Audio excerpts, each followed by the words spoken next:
Today I'm going to talk about stimulation and overstimulation of people with neurodivergent patterns.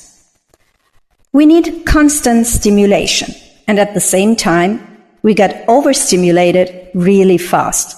So we would start intensive cleaning out of nowhere because of needing the stimulation. We need the chaos to feel safe. It's not our enemy. It's our emotional intelligence. During hyperfixation and hyperfocus, we achieve so much. It's incredible. If you love writing songs, for example, you could write 5 songs in one night.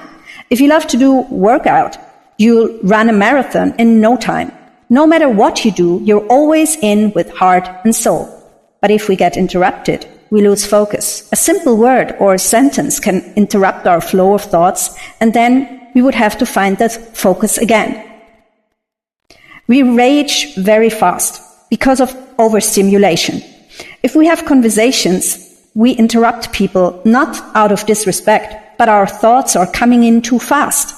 And in order not to forget a single one, we interrupt and start to tell you all those thoughts before they disappear into the abyss. Neurotypical people don't understand that and would just state, "Why do you keep interrupting me? That's so annoying. Can't you just wait until I finish my sentence?" No, we can't. We would forget our thoughts in a moment. Neurodivergent people jump from subject to subject really fast, and our thoughts are like a music playlist on shuffle. Other people with neurodivergent patterns completely understand that because their patterns are the same or similar. Because of scanning the rooms, we know where everything is. So if anyone would ask us for objects during the day, we can tell them exactly where they are. We memorize fast, especially things we're hyper-focused on. When we talk too much or too fast, it's part of the brain which craves stimulation. Neurotypical people see that as overwhelming or rude or judge us as getting too attached too quickly. It's our pattern. We don't decide what our focus shifts to. Our body and brain hormones do. Of course, we feel depleted and overwhelmed after so much stimulation, but during the hyperfixation, we get more things done than any neurotypical person would.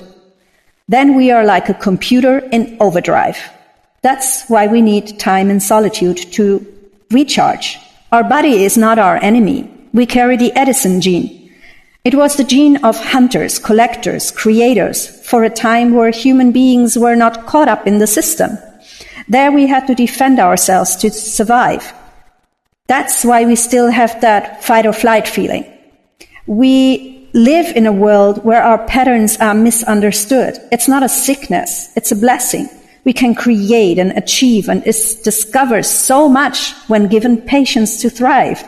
But the world we live in lacks the patience. We live in times where time is money, and neurodivergent people need time to thrive. Impatient people are their worst enemy. Yes, we can achieve so much under pressure, but only when given enough time, enough own space to achieve what we have already fixated on in our brains. On the outside, nobody sees what our inside feels like, and we constantly need to over-explain ourselves. Sometimes we get accused of being lazy or just finding excuses for our behavior. Those aren't flaws. Those are our patterns. We lose focus very fast, and that's what makes us overthink, overtalk, overwrite, over-explain. But when we put our focus into something, we achieve amazing things. It's not a curse, it's a blessing. Our body doesn't work against us, but for us. So my biggest wish is that we get more considerate people on our way so we can achieve great things together. Thank you so much for listening.